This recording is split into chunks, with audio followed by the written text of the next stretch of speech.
Hi all, welcome to football arena. ഇന്നലെ intercontinental കപ്പിൽ നടന്ന കലാശ പോരാട്ടത്തിൽ വിജയം സ്വന്തമാക്കാൻ PSG സാധിച്ചിരുന്നു.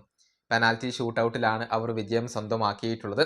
അതായത് നിശ്ചിത സമയത്ത് രണ്ട് ടീമുകളും ഓരോ ഗോളുകൾ വീതം നേടുകയായിരുന്നു.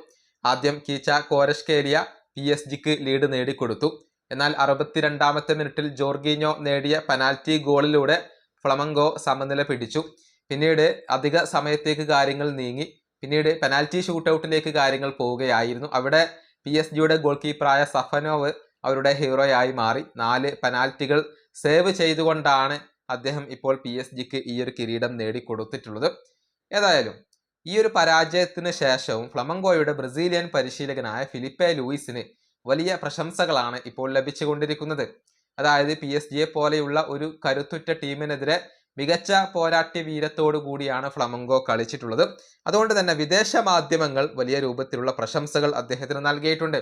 സ്പാനിഷ് മാധ്യമമായ മാർക്ക അതേക്കുറിച്ച് പറഞ്ഞത് ഇങ്ങനെയാണ്: ഫിലിപ്പെ ലൂയിസ് PSG പിടിച്ചുകെട്ടി. ഗോൾ കീപ്പറായ സഫനോവാണ് അവിടെ PSG ഹീറോയായി മാറിയത്. 4 പെനാൽറ്റികൾ സേവ് ചെയ്തുകൊണ്ട് അദ്ദേഹമാണ് അവരെ രക്ഷപ്പെടുത്തിയത്. ഇതാണ് മാർക്ക എഴുതിയിട്ടുള്ളത്.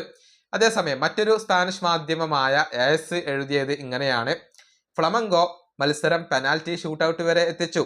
ഫിലിപ്പെ ലൂയിസ് ആണ് ഇതിന് പിന്നിൽ പ്രവർത്തിച്ചത്. അത്ലറ്റിക്കോ മാഡ്രിഡ് ആരാധകർക്ക് ഒരു സന്തോഷ വാർത്തയുണ്ട്.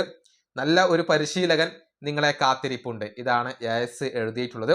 അതേസമയം സ്പോർട്ട് എഴുതിയത് ഇങ്ങനെയാണ്: യൂറോപ്യൻ ചാമ്പ്യന്മാരെ സൗത്ത് അമേരിക്കൻ ചാമ്പ്യന്മാർ തളച്ചു. ഫിലിപ്പെ ലൂയിസ് ആണ് ഇതിന് പിറകിൽ.